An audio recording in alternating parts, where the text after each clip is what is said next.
So hello, what's up mga J-Vlog? Welcome ulit sa panibagong video, and for today's video, i-game test natin ngayon itong bagong labas na budget smartphone ni Oppo. Maganda kaya to for gaming, sulit ba? At okay pa ba ang 4GB of RAM? Tara mga J-Vlog, check natin.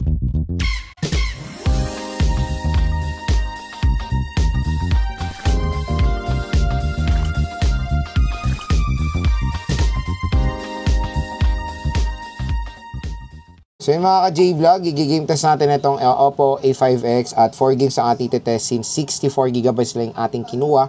Kaya very limited lang po yung device na limited lang po yung mga games na na-install natin, kumbaga like yung COD, hindi po yan naka-full download yung resources niyan. Ang naka-full download lang na resources niyan is yung i-refresh ko muna yung RAM niya. Is yung Mobile Legends, Honor of Kings, and nagva-virus, and yung PUBG Mobile. So first lalaruin natin ML. So first lalaruin natin is ML. So settings natin, ayan, set natin sa mataas. Since naman siya, okay naman yung chipset niya. Ayan, map quality high, effects high, frame rate high, HD resolution. Pero ito yung napansin ko while playing dito sa Oppo A5X previously, is parang slow response siya, to be honest. Kahit na naka 6S Gen 1 to . So check natin.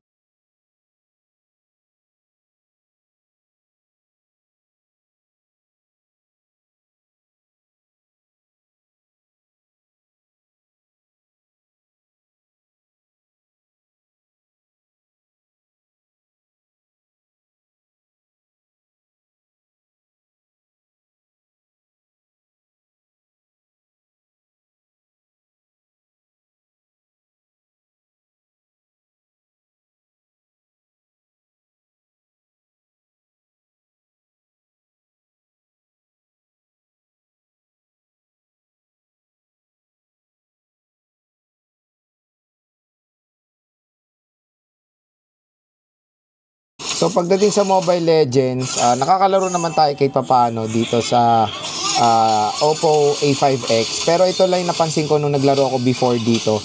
Ang hirap po mag-screen record dito. Pag nag-screen record kayo while playing, grabe, nag-slow movement siya. Hindi siya masyadong nag-response.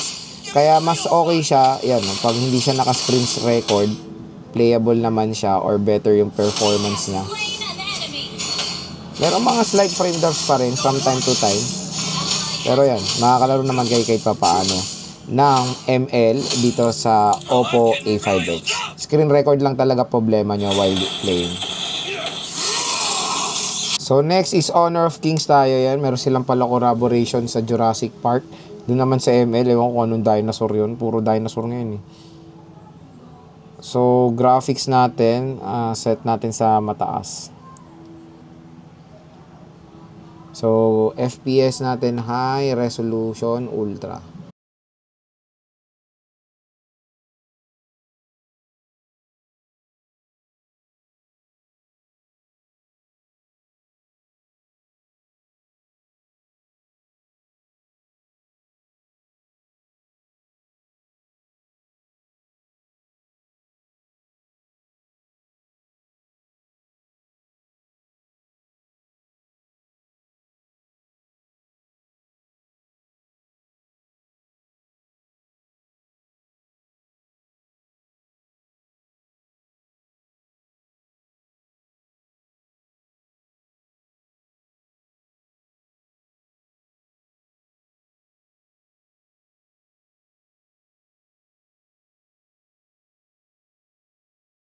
So pagdating sa Honor of Kings, ayun, playable naman siya dito sa Oppo A5X, pero yun, nagfe-frame drop siya from time to time sa mataas sa settings.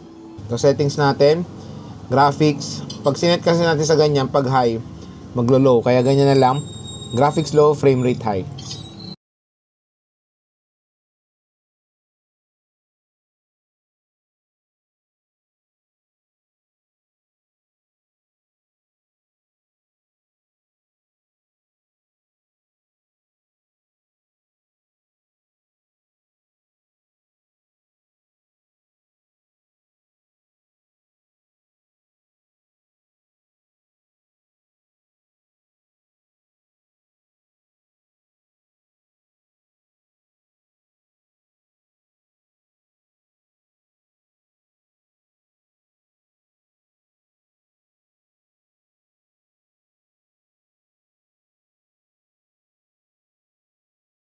So pagdating sa COD Battle Royale, yung performance niya is nasa average level lang siya. Kumbaga nagpe-frame drop din siya from time to time. Maganda na nakaset siya lang siya sa low settings ng graphics para mas okay siya or mas playable. Yung refresh rate niya ay yun, parang feeling 30 FPS mga ganyan.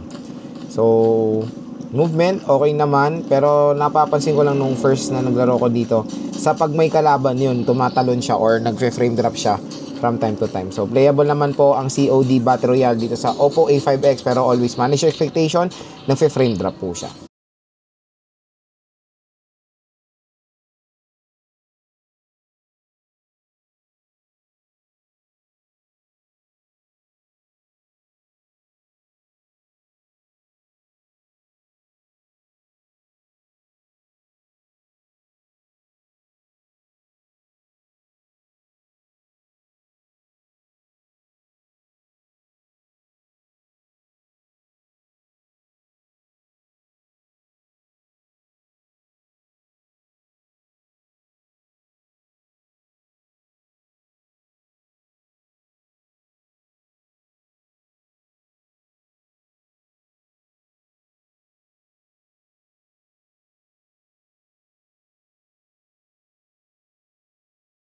So pagdating sa COD, multiplayer yan, mas better yung performance niya compare sa Battle Royale. Mas nakakagalaw tayo ng maayos, mas nakaka-battle tayo ng without mga malalalang frame drop, ganyan.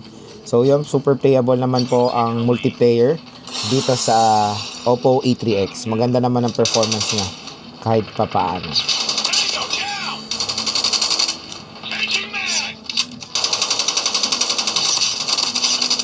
PUBG Mobile lang next. Set muna natin yung settings niya.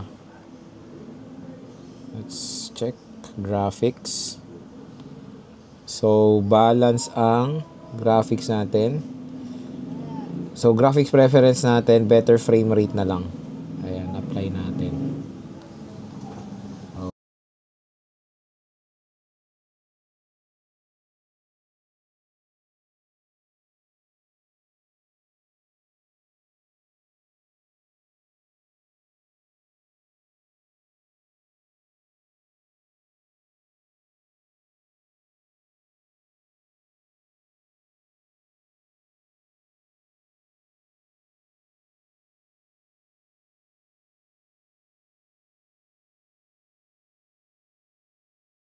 So pagdating sa PUBG Mobile, ayan, nakakalaro naman tayo dito. Ang sinet natin is better frame rate.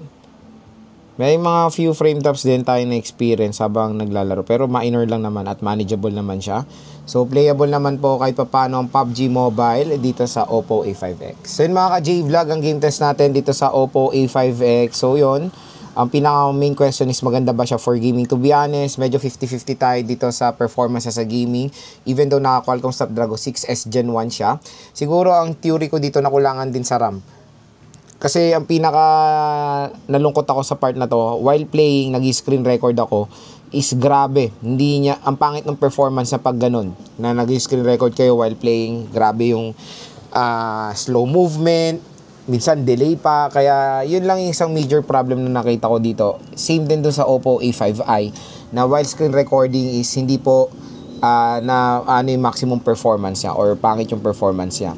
And 4GB lang kasi ang RAM nito. So okay naman siya sa ML. May mga frame drops din tayo sa ML. Same din sa Honor of Kings, same din sa COD.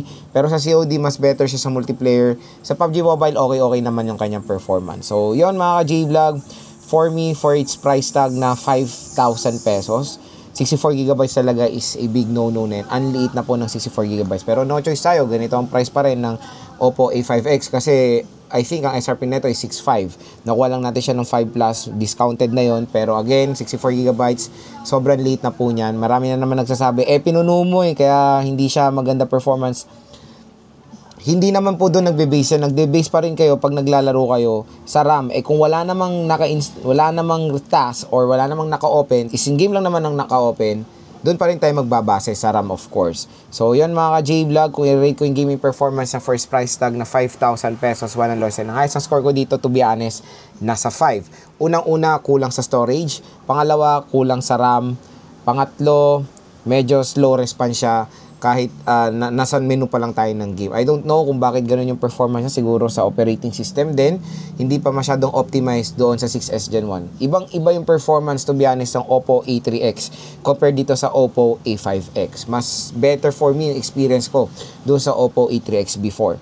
So yun, ang maganda naman dito sa Oppo A5X while playing is of course yung kanyang 300% volume, napakalakas na hindi siya tunog lata, and yung kanyang napaka-solid na brightness. So kung interested kayo dito, ilalagay ko po yung link niyan dito sa view products. I-click nyo na lang itong mga J-Vlog. Okay na okay naman itong Oppo A5X for casual things lang or casual gaming. Hindi po siya recommended sa mga hardcore gamers natin.